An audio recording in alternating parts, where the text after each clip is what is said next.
ஓம் விக்னேஸ்வரா போற்றி, ஓம் நவக்கரனாரிலே போற்றி. சிம்மராசி நேர்களுக்கு வணக்கம். சிம்மராசி நேர்களுக்கு குலதெய்வத்தை கும்பிட்றதுக்கு நேரம் வந்தாச்சு. இப்போ ராசிக்கு 8ஆம் இடத்துல சனி செவ்வாய் இருக்கிறாங்க. இதுக்கு வந்து கற்பனைசாமி வழிபாடு பண்ண சொல்லியிருக்கிறேன். போன வீடியோவில் அதை சொல்லியிருந்தேன். அதை தொடர்ந்து பண்ணுங்கள். ஜூன் மாதம் வரைக்கும் பண்ணுங்கள். இருப்பினும் குலதெய்வ வழிபாடுக்கு இப்போதைக்கு ஒரு நல்ல நேரம் வந்திருக்கு. குலதெய்வத்தை எல்லா நேரத்திலும் கூப்பிட முடியாது. நம்ம குலதெய்வம் சில நேரம் நம்மளை கூப்பிடும். அந்நேரம் நம்ம கோயிலுக்கு போகணும். இப்போ வந்து குலதெய்வம் நேரில் வருகிற நேரம் வந்துருச்சு. அதனால் சிம்மராசி நேர்களுக்கு குலதெய்வத்தை கும்பிடலாம். குலதெய்வங்கிறது ராசிக்கு 5ஆம் இடம் தான். 5, 9ஆம் இடம். பொதுவாக 2ஆம் இடம் குடும்பஸ்தானம், 4ஆம் இடம் சுகஸ்தானம், 5ஆம் இடம் பஞ்சமஸ்தானம், 9ஆம் இடம் பாக்கியஸ்தானம். இங்கே சுப தொடர்புலாம் வரும்போது ஒரு ராசிக்கு வந்து குலதெய்வத்தோட அருள் பரிபூர்ணமாக கிடைக்கும். இப்போ ராசிக்கு வந்து 4ஆம் இடத்துல சுக்கிரன் பார்வை இருக்குது. தனித்த சுக்கிரன் ராசிக்கு 10ஆம் இடத்துல இருந்து மாளவிய யோகத்தில் 4ஆம் இடத்தை பார்க்குறாரு. நல்ல அமைப்பு தான். ஸோ குடும்பத்தோட குலசாமி கும்பிட்றதுக்கு நேரம் வந்திருக்கு. அடுத்து 5ஆம் இடம் குரு பார்வை இருக்குது. 5ஆம் இடத்துல குரு பார்வை இருக்கனால குலசாமி கோயிலுக்கு நீங்கள் போகலாம். ஸோ குலசாமியை பற்றி இந்த வீடியோவில் உங்களுக்கு சில தகவல்களை சொல்கிறேன். குலசாமியோட அருள் எப்படி கிடைக்கும், குலசாமி எப்படி நீங்கள் கும்பிடலாம், குலசாமி கோயிலுக்கு என்றைக்கு போகலாம், எப்படி கும்பிடணும், அதனால் உங்களுக்கு யோகா பலன்கள் எப்படி கிடைக்கும் அதை சொல்கிறேன். மகம், பூரம், உத்திரம் 3 நட்சத்திரத்துக்குமே வந்து குலதெய்வத்தோட அருள் இப்போ பரிபூர்ணமாக இருக்குது. பொதுவாக குலசாமி அப்படி எடுத்துட்டோம்னா நம்ம அப்பா வெளியில் உள்ள சாமி தான். நம்ம தகப்பன், அப்பாவோட அப்பா, தாத்தா, பாட்டன், பூட்டை இவங்க கும்பிட்றது தான் குலசாமி. ஸோ குலசாமி வழிபாடுங்கிறது வந்து பாரம்பரிய வழிபாடு. பாரம்பரிய வழிபாடை வந்து நம்ம வந்து கரெக்டாக வச்சுக்கணும். சில பேர் குலசாமியை வீட்டில் வச்சு கும்பிடுவாங்க, சில பேர் கோயிலில் போய் கும்பிடுவாங்க.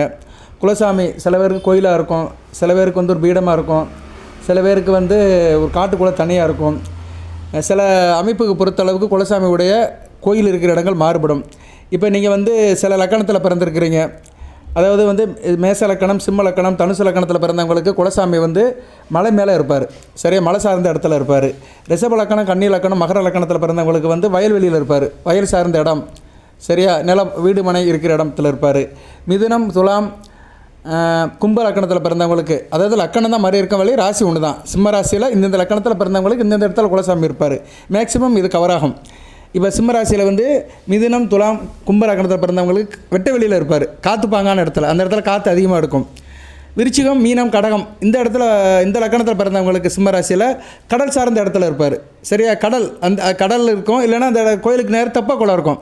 இப்போ நீங்கள் சிம்மராசி கடக லக்கணத்தில் பிறந்திருக்கிறீங்க, உங்கள் ஊர் முருகன் கோயில், சரியா, முருகன் கோயிலுக்கு முன்னாடி தப்பாக இருக்கும். சரியா, இல்லைன்னா சரவண பொய்கை இருக்கும். கண்டிப்பாக அங்கே வந்து தப்பாக சரவண பொய்கைன்னு நீர்நிலைகள் இருக்கும். ஸோ இதுக்கேற்ற மாதிரி தான் கண்டிப்பாக இருக்கும். சரியா, நேரில் லக்கணத்துக்கு ஏற்ற மாதிரி தான் குலசாமி அந்த சில இடத்துல நமக்கு அமைஞ்சிருப்பார். இதை வந்து நான் கண் கூட நிறையா பார்த்துருக்குறேன். நல்ல விதமாகவும் இது தெரிகிறது. சரியா, வேத ஜோதிடத்தின்படி நல்ல விதமாக அமையுது. நானும் ஃபிசிக்கலாக நிறைய கோயில்களை செக் பண்ணியிருக்கிறேன். இந்த லக்கணத்தில் பிறந்தவங்களுக்கு குலசாமி இது மாதிரி இடத்துல தான் இருப்பார் அப்படின்னு நிறைய இதை செக் பண்ணியிருக்கிறேன். ஓகே நேயர்களே, இப்போ இதெல்லாம் ஒரு பக்கம் இருக்கட்டும். இப்போ குலசாமியை வழிபடுற விதம் எப்படி சார் அப்படின்னா, குடும்பத்தோடு போகலாம், அங்காளி பங்காளியோடு போகலாம். போகிற அன்றைக்கி எப்படி சார் போகணும் அப்படின்னா, வீட்டில் எல்லோரும் சுத்தமாக இருக்கணும். குடும்பத்தில் பெண்கள் வந்து தூரமாகக்கூடாது, சுத்தமாக இருக்கணும். அப்படி அவங்க தூரமாக இருந்தாங்கன்னா அந்த டயத்தில் போகக்கூடாது. பொதுவாக குலசாமி ஆண் தெய்வம், பெண் தெய்வம் இருக்கும். சில பேருக்கு வந்து ஆணும் பெண்ணும் சேர்ந்து இருக்கும், தம்பதி சமேதராக இருப்பாங்க. அவங்கள என்னைக்கு சார் கும்பிடணும் அப்படின்னா, அமாவாசை பௌர்ணமி அன்னைக்கு கும்பிடுறது நல்ல விதமாக பார்க்கப்படுகிறது. அமாவாசை அன்னைக்கு ஆண் தெய்வத்தை கும்பிடலாம். இப்போ உங்கள் குலசாமி தனி தெய்வம், ஆண் தெய்வம் அப்படின்னா அமாவாசை அன்னைக்கு கும்பிடலாம். பெண் தெய்வம் அப்படின்னா பௌர்ணமி அன்னைக்கு கும்பிடலாம். ஆண் பெண் தெய்வம் இணைந்து இருக்கிறாங்க அப்படின்னா என்றைக்கு வேணாலும் கும்பிட்டுக்கலாம். அமாவாசை அன்றைக்கும் கும்பிட்டுக்கலாம், பௌர்ணமி அன்றைக்கும் கும்பிட்டுக்கலாம். உங்கள் ஜென்ம நட்சத்திரம் வர அன்றைக்கும் போய்க்கலாம். நீங்கள் ஜென்ம நட்சத்திரம் வருகின்ற வளர்பிறை காலத்தில் போகிறது மிகச்சிறப்பு. வளர்பிறையில் உங்கள் ஜென்ம நட்சத்திரம் வரும். சரியா, இப்போ வந்து வளர்பிறை தான் வருகிற மே 1ஆம் தேதி சித்ரா பௌர்ணமி முன்னிட்டு நீங்கள் கோயிலுக்கு போகலாம். அருமையான அமைப்பு. உங்கள் ராசிக்கு 3ஆம் இடத்துல தான் சந்திரன் வந்து இருக்கிறாரு. ராசிக்கு 3ஆம் இடமும் 9ஆம் இடம் வலுத்திருக்கு, நல்ல விதமாக பார்க்கப்படுகிறது. சரி, 9ஆம் இடத்துல வந்து உங்கள் ராசிநாதன் புதயாத்த யோகத்தில் உச்சமடைஞ்சு இருக்கிறார். ஸோ 9ஆம் இடத்துல உச்சமடைஞ்சு இருக்கிறனால தகப்பன் வழி உறவு முறையில் தகப்பன் கும்பிட்ட குலசாமியை கும்பிடுறது நல்ல நேரம். ஸோ நேரம் வந்தாச்சு. குலசாமியை கும்பிடுறதுக்கு இந்த காலகட்டம் வந்து நல்ல அமைப்பு தான். குலசாமி நேரில் வர்ற காரணமாக வந்துருச்சு. நேரமும் நல்லபடியாக கணிஞ்சு வந்திருக்கு. போயிட்டு வாங்க. இப்போ சில குடும்பத்தில் வந்து சில இது நடந்திருக்கும், இறப்பு நடந்திருக்கும். பங்காளி விஷயத்தில் யாராச்சும் இறந்துருப்பாங்க. வயசான தாத்தா, பாட்டி, சித்தப்பா மக்க, பெரியப்பா மக்க, அப்பா வழி உறவில் சில பேர் இறந்துருப்பாங்க. அப்படி இருந்துச்சுன்னா நீங்கள் போகக்கூடாது. சரியா, ஒரு 6 மாதம் கழித்து தான் போகணும். நெருங்கிய உணவினர், ரொம்ப ரத்த சொந்தம் அப்படின்னா 1 வருஷம் கழித்து தான் போகணும். ஒன்று விட்ட சொந்தம் அப்படின்னா ஒரு 6 மாதம் கழித்து போகலாம். இதெல்லாம் கணக்கு பண்ணிக்கணும் நீங்கள். சரியா, வீட்டுக்கிட்ட பெரியவங்ககிட்ட கேட்டுக்கணும். அக்கம் பக்கத்தில் கோயில் பூசாரி பெரியவங்ககிட்ட கேட்டுக்கிட்டு தான் போகணும். சரியா, இது சம்மந்தப்பட்ட சந்தேகங்கள் இருந்துச்சுன்னா கமெண்ட் பாக்ஸில் கேளுங்க, நான் பதில் சொல்லுவேன். நான் இந்த வீடியோ சம்மந்தப்பட்ட சந்தேகங்கள் எது இருந்தாலும் கமெண்ட் பாக்ஸில் கேளுங்க, நான் உங்களுக்கு பதில் சொல்லுவேன். ஸோ இதெல்லாம் நீங்கள் வீட்டில் செக் பண்ணிக்கணும். சரியா, வீட்டில் பேசிக்கணும். இந்த நிலைமையெல்லாம் இருக்கான்னு பார்த்துக்கோங்க. குலதெய்வம் கோயிலுக்கு போங்க. என்றைக்கு சார் போனோம்னா மே 1 போகலாம். சரியா, மே 1 போகிறதுக்கு நல்ல நாளாக பார்க்கப்படுகிறது. வருகிற சித்ரா பௌர்ணமிக்கு மே 1 போகலாம். மே 1 மே 8 வரைக்கும் போகலாம். சரியா, நல்ல நாளாக பார்க்கப்படுகிறது. ஒரு 8 நாட்கள் உங்களுக்கு உகந்த நாட்களாக பார்க்கப்படுகிறது. மே 1 வந்து சித்ரா பௌர்ணமி, வெள்ளிக்கிழமை தான். சரியா, அன்னையிலேருந்து நீங்கள் அடுத்து வருகிற நாட்களில் நீங்கள் வந்து குலதெய்வ வழிபாடு மேற்கொள்ளலாம். குலதெய்வம் உங்களுக்கு எப்படி போகணும் சார் அப்படின்னா, குடும்பத்தோடு போங்க. வீட்டிலேருந்து போகும்போது நாட்டு சக்கரை எடுத்துகிட்டு போங்க. சாமிக்கு தேவையான பொருட்களை எடுத்துகிட்டு போங்க. அது உங்களுக்கு தெரியும், நம்ம சாமிக்கு என்னென்ன செய்யணும்னு உங்களுக்கு தெரியும். அந்த பாரம்பரியப்படி, வழக்கப்படி, சம்பிரதாயப்படி, மரபுப்படி செய்யுங்க. சில பேர் வஸ்திரம் சாத்துவாங்க, சில பேர் வந்து சாமிக்கு பொங்கல் வைப்பாங்க, சில பேர் நான்வெஜ் சமையல் பண்ணுவாங்க. ஒவ்வொரு கோயிலுக்கும் ஒன்று இருக்கும். ஸோ அதைப்படிலாம் நீங்கள் செய்யலாம். அதுபோக வந்து குலசாமி கோயிலுக்கு போகும்போது நாட்டு சக்கரை எடுத்துகிட்டு போங்க, தூள் சக்கரை. அதை எடுத்துகிட்டு போய் கோயில் சாமி கும்பிட்டு முடித்த பின்னாடி அந்த தூள் சக்கரையை கோயிலை சுற்றி மதில் சுவரில் போடுங்க. சரியா, போட்டிங்கன்னா எறும்புகளுக்கு தீனியாக இருக்கும். இது ஒரு நல்ல ஒரு புண்ணியகாரமாக பார்க்கப்படுகிறது.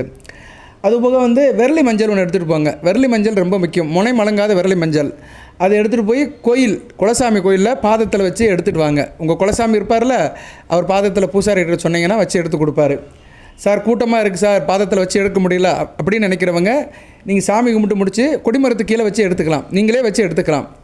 எப்படியோ கோயிலில் வந்து அந்த விரலி மஞ்சளை ஒரு முக்கியமான இடத்துல வச்சு நீங்கள் நமஸ்காரம் பண்ணி எடுத்து வீட்டுக்கு கொண்டு வந்துடுங்க.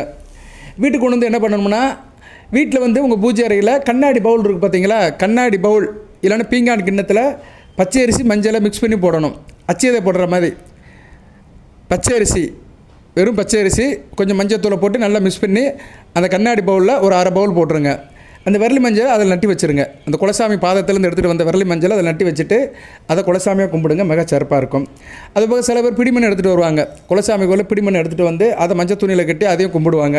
அப்படியும் செய்யலாம். ஆனால் விரலி மஞ்சள் வந்து ரொம்ப சக்தி வாய்ந்தது. சரியா, விரலி மஞ்சள் வச்சு கும்பிடுறது மிக சக்தி வாய்ந்தது. குலசாமியை வந்து நீங்கள் கூட்டிகிட்டு வந்துடுறீங்க. குலசாமியை கும்பிட்டுட்டு குலசாமியை வந்து நீங்கள் கூட்டிகிட்டு வந்து உங்கள் வீட்டிலே வச்சுக்கிறீங்க. குறைகள்லாம் தீரும். சரியா நேர்களே, குலசாமியோட அருள் இருந்துச்சுன்னா குடும்ப ரீதியான பிரச்சனையெல்லாம் தீரும். அங்காளி பங்காளி பிரச்சனை தீரும். குடும்பத்தில் எல்லோரும் நல்லா இருப்பீங்க, சந்தோஷமாக இருப்பீங்க. எந்த ஒரு கெட்ட சக்தியை வீட்டுக்கு வராது. காற்று கருப்பு எதுவுமே இருக்காது. இந்த அட்டம சனியோட தாக்கம் வெகுவாக குறையும். சரியா, அட்டம சனி இருந்தாலுமே அதில் பிரச்சனைகள் எது வந்தாலுமே உங்கள் குடும்பத்தை ஒன்றும் செய்யாது. உங்கள் குடும்பத்துக்குள்ளே எந்த பிரச்சனையும் இருக்காது. வேலை பார்க்குற இடத்துல தொழிலில் சில பிரச்சனைகள் இருக்கும். 1008 பிரச்சனை இருந்தாலுமே வீட்டை எதுவுமே அண்டாது. வீட்டை வந்து குலசாமி காக்கும். ஸோ அந்த விரலி மஞ்சளை வந்து தெய்வமாக நினச்சி கும்பிடுங்க. சில பேர் வந்து கோயிலிருந்து அந்த இலையெல்லாம் பறிச்சுட்டு வருவாங்க. அது தலை விருட்சம் இருக்கும் பார்த்தீங்களா, அதிலேருந்து இலைகள் கொண்டு வந்து அதையும் வந்து பூஜை அறையில் வைக்கலாம். கோயிலில் கொடுக்குற பிரசாதம் விபூதி குங்குமத்தையும் வச்சு கும்பிடலாம். சரியா, இதெல்லாம் வந்து என்னென்னா குலசாமியை வந்து நம்ம மனசார வீட்டில் வச்சு கும்பிட்றோன்னு அர்த்தம். அதுக்கு தினமும் பத்தி சூடம் காட்டணும். சூடம் காட்ட முடியலன்னா பத்தினாச்சும் காட்டலாம். சரியா நேர்களே, இதை செய்யுங்க. இந்த வீடியோவோட முக்கியமான நோக்கம் என்னென்னா, குலசாமி கும்பிட்றதுக்கு சிம்மராசிக்கு வந்து வேத ஜோதிடத்தில் கிரக நிலைகள் நல்லா இருக்குது. மே 1 8 எந்த நாள்னாச்சும் ஒரு நாள் போகலாம். நல்ல காலமாக பார்க்கப்படுகிறது. ஒரு நாள் போங்க. உங்களுக்கு என்றைக்கு வசதி போடுதோ அன்றைக்கி போங்க. குடும்ப சூழ்நிலையை பார்த்துக்கோங்க. விரலி மஞ்சள் எடுத்துகிட்டு போங்க. சாமி பாதத்தில் வச்சு எடுத்துகிட்டு வந்து வீட்டில் வைங்க. தூள் சர்க்கரையை அங்குள்ள கோயிலில் உள்ள எறும்புகளுக்கு போடுங்க. செவரோரம் இருக்க எறும்புகளுக்கு போட்டுட்டு வாங்க. மனதார சாமி கும்பிடுங்க. மிக சிறப்பாக இருக்கும். பழங்கள் எப்படி சார் இருக்குது அப்படின்னு கேட்பீங்கள. பழங்களை சொல்லணும்ல. பழங்கள் நல்லா இருக்குது. சரியா, ராசிக்கு 10ஆம் இடத்துல சுக்கிரன் இருக்கிறாரு. 3, 10 கூட 10ஆம் இடத்துல இருக்கிறார். தைரிய வீரிய காரியமாக இருப்பீங்க. தொழில் பண்ணுறவங்களுக்கு நல்லாயிருக்கும். இந்த காலகட்டத்தில் தொழில் பண்ணுறவங்களுக்கு நல்லாயிருக்கும். குறிப்பாக மாலை யோகம் 10ஆம் இடத்துல இருக்கிறதுனால, மாலை யோகம் நல்லா இருக்கிறதுனால சுக்கிரன் சம்மந்தப்பட்ட தொழில் நல்லாயிருக்கும். ஜவுளி கடை வச்சுருக்கிறவங்க, டெக்ஸ்டைல் வச்சுருக்கிறவங்க, ஹேண்ட்லூம் வச்சுருக்கிறவங்க, ஃபேப்ரிக் வச்சுருக்கிறவங்க, ஃபேஷன் டெக்னாலஜி பண்ணுறவங்க, பெண்கள் சம்மந்தப்பட்ட தொழில்கள், மகளிர் சுய உதவி குழு, திருப்பூரில் வேலை பார்க்குறவங்க, அந்த கார்மெண்ட்ஸு, எம்ப்ராய்டரி வேலை பார்க்குறவங்க, ஆரோ ஒர்க் பார்க்குறவங்க, இப்படி நிறைய சொல்லலாம். பெண்கள் சம்மந்தப்பட்ட ஜவுளி சம்மந்தப்பட்ட தொழில் நல்லாயிருக்கும். அதுபோல் வாசனை திரையங்கள், பியூட்டி பார்லர்கள், கலைப்பொருட்கள், இசை, நாடகம், திரைப்படம், சரியா, அழகு பொருட்கள், காதி கிராஃப்ட்டு, கண்கவர் பொருட்கள், கலையம்சம் உள்ள பொருட்கள், மாலில் வேலை பார்க்குறவங்க, இப்படி என்டர்டெயின்மெண்ட் பொழுதுபோக்கு அம்சமுள்ள வியாபாரம், தொழில், உத்தியோகம் இதில் சம்மந்தப்பட்டவங்களுக்கு நல்லாயிருக்கும். கைத்தொழில் பண்ணுறவங்களுக்கு நல்லாயிருக்கும். 4ஆம் இடத்தை பார்க்குறதுனால கைத்தொழில் நல்லாயிருக்கும். சரியா, நல்ல விதமாக தான் பார்க்கப்படுகிறது. ராசிக்கு 5ஆம் இடத்தும் நல்லா இருக்குது. 4, 5ஆம் இடங்கள் சுப தொடர்பில் இருக்கனால குடும்பத்தில் சந்தோஷமாக இருப்பீங்க. அதிர்ஷ்டம் இருக்கும். சரியா, பிள்ளைகளால் அதிர்ஷ்டம் இருக்கும். குடும்பத்தோடு எங்கேனாச்சும் கோயில் குளத்துக்கு போயிட்டு வருவீங்க. அதை தான் குலதெய்வம் கோயிலுக்கு போக சொல்கிறேன் நான். ஏன்னா 5ஆம் இடத்துக்கு குரு பார்வை இருக்குது, 4ஆம் இடத்துக்கு சுக்கிரன் பார்வை இருக்குது. குடும்பத்தோடு கோயிலுக்கு போகலாம். இதுதான் வேத ஜோதிடம். சரி, இந்த அமைப்பு வரும்போது நம்ம போயிட்டு வந்துட்டோம்னா நல்லாயிருக்கும். சரியா நேர்களே, தெய்வத்தை சில நேரங்காலத்தில் தாங்க கும்பிடணும். கும்பிட்டோம்னா சக்தி கூடுதலாக இருக்கும். அதுக்கு தான் போதி ஜோதிடத்தை வீடியோவை தொடர்ந்து பாருங்கள். நான் சில காலகட்டம் சொல்லுவேன். சில நாட்களில் போயிட்டு வாங்க அப்படிமே. இப்போ சொல்கிறேன்ல மே 1ஆம் தேதியிலேருந்து 8ஆம் தேதி போடுங்கன்னு, இதெல்லாம் ஒரு டாலரன்ஸ். இந்த நாட்களுக்குள்ளே போயிட்டு வந்துட்டிங்கன்னா நல்லாயிருக்கும். சரி, ஒரு நாள் நினச்சி போனோம், சார் என்னால் குலதெய்வம் கோயிலுக்கு போக முடியல சார், நான் வெளியூரில் இருக்கிறேன், நான் அமெரிக்காவில் இருக்கேன், என் குலதெய்வம் வந்து தமிழ்நாட்டில் இருக்குது, என்னால் உடனே வர முடியாதுன்னா நீங்கள் அங்கேயே வந்து என்ன பண்ணுங்கன்னா, மே 1ஆம் தேதி வெள்ளிக்கிழமை தான் அன்றைக்கி இரவு 8 to 9 உங்கள் டயத்தின்படி வீட்டில் வந்து ஒரு மஞ்சள் துணியில் ₹1 காணிக்க முடிச்சு வச்சுருங்க. குலசாமியை நினச்சி காணிக்க முடிச்சு வச்சிட்டிங்கன்னா குலசாமி உங்கள் வீட்டுக்கு வந்துடுவார். நீங்கள் எப்போ உங்கள் ஊருக்கு வரீங்களோ அந்நேரம் வந்து அதை வந்து உண்டியில் போட்டுருங்க. சரியா, கோயிலுக்கு போயிட்டு சாமியை கும்பிட்டுட்டு உண்டியில் போட்டுருங்க. இதை செய்யலாம் நீங்கள். சில பேருக்கு குலசாமி வந்து பக்கத்திலே இருப்பார். இப்போ உதாரணத்துக்கு சொல்கிறேன், உங்கள் குலசாமி வந்து முருகன் வச்சுக்கோங்க. முருகன் வந்து ஒரு ஊரில் இருக்கிறாரு, வள்ளியூர் முருகன். போக முடியலன்னா நீங்கள் வந்து மெட்ராஸில் இருக்கிறீங்க, வடபழனி கூட போகலாம். ஏன்னா முருகன் தான் அங்கேயே இருக்கிறாரு. நீங்கள் மெட்ராஸ்லேருந்து இப்போ இங்கே வள்ளியூருக்கு வர்றதுக்கு வாய்ப்பு இல்லை, நேரம் இல்லை, பனிச்சுமை, நேரங்களும் கிடைக்கல அப்படின்னா பக்கத்தில் இருக்க கோயிலுக்கே போய் கும்பிடலாம். சரியா, பக்கத்தில் இருக்க கோயிலே போய் கும்பிடலாம். கோயிலுக்கு போக முடியல சார் அப்படின்னா அன்றைக்கி தேதிக்கு வீட்லேயே கும்பிடலாம். சரியா, முருகனை நினச்சி வீட்லேயே குலசாமி நினச்சி குலசாமி படத்தை வச்சு கும்பிடலாம். சரியா, நேரில் கும்பிட்டுட்டு அப்புறம் வாய்ப்பு இருக்கிற அன்றைக்கி கோயிலுக்கு போகலாம். ஸோ உங்களுக்கு வந்து இந்த மே 1ஆம் தேதியிலேருந்து மே 8ஆம் தேதி வரைக்கும் ஒரு நல்ல நாளாக பார்க்கப்படுகிறது. அன்றைக்கி வந்து வழிபாடு அதிகப்படுத்திக்கோங்க. குலசாமியை நல்லா டெய்லி நினைங்க.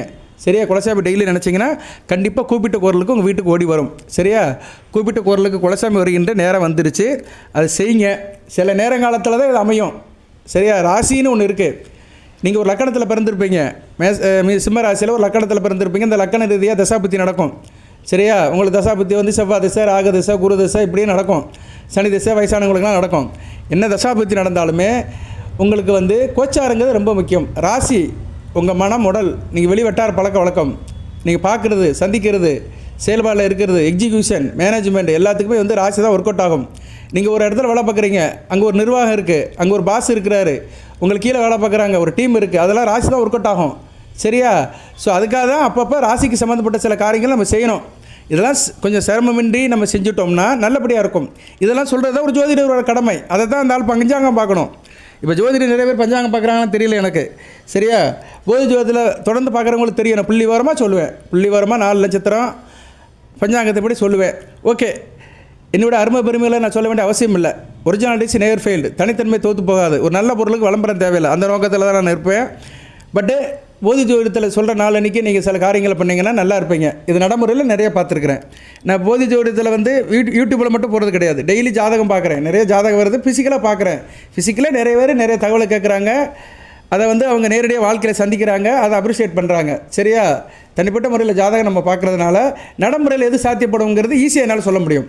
சரியா, அப்படி செய்யுங்க இப்படி செய்யுங்க. சில பேர் சும்மா அந்த யூடியூப்பில் வீடியோ போட்டுட்ருப்பாங்க, அதை வந்து வேறு எது கிரியேட்டிவில் சொல்லிட்டு இருப்பாங்க. பட் நம்ம வந்து இன்றைக்கி கிரியேட்டிவ் இருந்தாலுமே ஃபிசிக்கலாகவும் இருக்கிறோம்.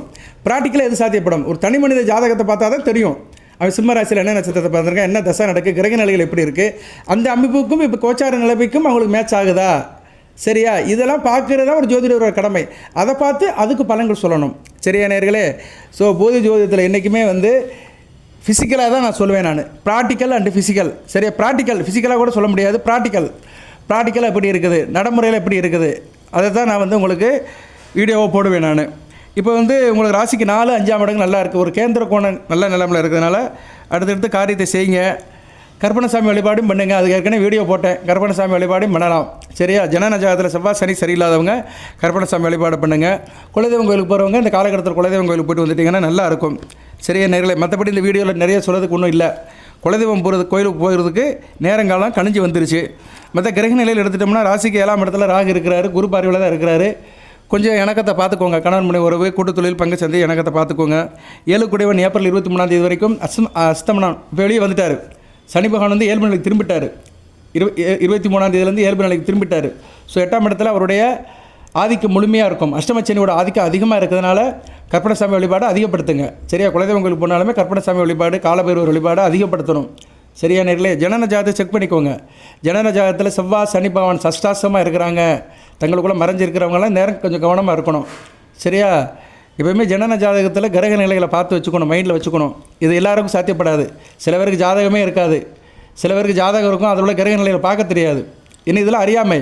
எல்லோரும் ஜோசியராக இருக்கணும் அவசியம் இல்லை, எல்லாருக்கும் ஜோதிடத்தை பற்றி தெரியணுமும் அவசியம் இல்லை. இப்போ எனக்கு தெரியறதுனால ஈஸியாக சொல்கிறேன், கேட்குறவங்களும் புரியாது. என்னடா சஷ்டாசங்கிறான், மறைஞ்சிருக்குங்கிறான், இது இன்னும் புரியலையே அப்படிம்பாங்க. அப்படி புரியாதவர்கள் தான் நான் சொன்ன வழிபாடு பண்ணணும். இந்த வழிபாடு எதுக்கு சொல்கிறேன்னா, உங்களுக்கு வந்து ஒரு மருந்து கொடுக்குற மாதிரி, நோய்க்கு வந்து ஒரு மருந்து கொடுக்குற மாதிரி. அந்த நோயை பற்றிலாம் கேட்கக்கூடாது. அப்போ இதை நீ சாப்பிடு சரியாக போயிடும் அப்படி சொல்கிறதெல்லாம் நான் சொல்கிறேன் நான். சரியா? ஸோ இப்போதைக்கு வந்து சனி பகவான் வந்து 7 நிலைக்கு திரும்பிட்டார். செவ்வாயை வந்து ராசிக்கு 8ஆம் இடத்துல இருக்கிறாரு. சரியா? எவ்வளோ நாளைக்கு இருக்கிறாரு சார்னா மே 9ஆம் தேதி வரைக்கும் இருக்கிறாரு. ஸோ ஏப்ரல் 24 மே 9 வரைக்கும் 8ஆம் இடம் குருஷிலாக இருக்கும். 8ஆம் இடத்துலேருந்து அவர் வந்து ராசிக்கு 10ஆம் இடத்தை பார்ப்பார். தொழிலையும் சில பிரச்சனைகள் இருக்கும். இருப்பினும் சுக்கிரை ஆட்சிப்பட்டிருக்கனால தொழில் ஒரு நியூட்ரலாக போயிடும். ராசிக்கு 2ஆம் இடத்தை பார்க்குறாரு. குடும்பத்தில் சில பிரச்சனைகள், பண பிரச்சனைகள், திடீர்னு கடன் வாங்குற மாதிரி இருக்கும். திடீர்னு குடும்பத்தில் சில சம்பவங்கள் நடக்கும், வருத்தப்படுற மாதிரி இருக்கும். ராசிக்கு 5ஆம் இடம், ஆனால் 5ஆம் இடத்தும் குரு பார்வை இருக்குது. பரவாயில்ல, தப்பிச்சிட்டிங்க ஓரளவு. 10ஆம் இடத்துல சுக்கிரை இருக்கிறாரு, 5ஆம் இடத்துக்கு குரு பார்வை இருக்கனால ஓரளவு நியூட்ரலாக போயிடும். சனி பகவான் பார்க்குற இடத்துல இயற்கை சுபகிரகங்கள் இப்போதைக்கு உட்காந்துருக்கு. இதுதான் வந்து விதிங்கிறது. சனி பகவான் ஒரு இடத்த பார்த்தாலுமே அந்த இடத்துல இப்போதைக்கு வந்து கோச்சாரத்தில் சுக்கிரனும் குருவும் வந்து பேலன்ஸ் பண்ணுறாங்க. சரியா? நம்ம ஒருத்தர் அடிக்க வரான், அந்த அடியை இன்னொருத்தர் வாங்கிக்கிறாரு. சரியா? ஒரு அடியை ஒருத்தர் வாங்குறாரு. இல்லைனா அந்த அடித்த அடி நமக்கு ஒன்றும் பாதிக்க மாட்டேங்குது. அடி விழுகுது ஆனால் வலி இல்லை, அவ்வளோதான். அடி விழுகுது ஆனால் வலி இல்லை. வலி நம்ம தாங்கிக்கிறோம், நம்ம காரியத்தை நம்ம பார்த்துட்டு போகிறோம். அப்படிப்பட்ட நிலையில் தான் இருக்குது. இந்த நிலை நல்லபடியாக இருக்கணும், இந்த நிலை மாறணும் அப்படின்னா குலதெய்வத்தை கூடுதலாக கும்பிடுங்க, நல்லபடியாக இருக்கும். வாழ்த்துக்கள் நேர்களே. எது சந்தேகம் இருந்தாலும் இந்த வீடியோ சம்மந்தப்பட்ட தகவல் எது இருந்தாலும் வீடியோவில் கமெண்ட் பாக்ஸில் கேளுங்க.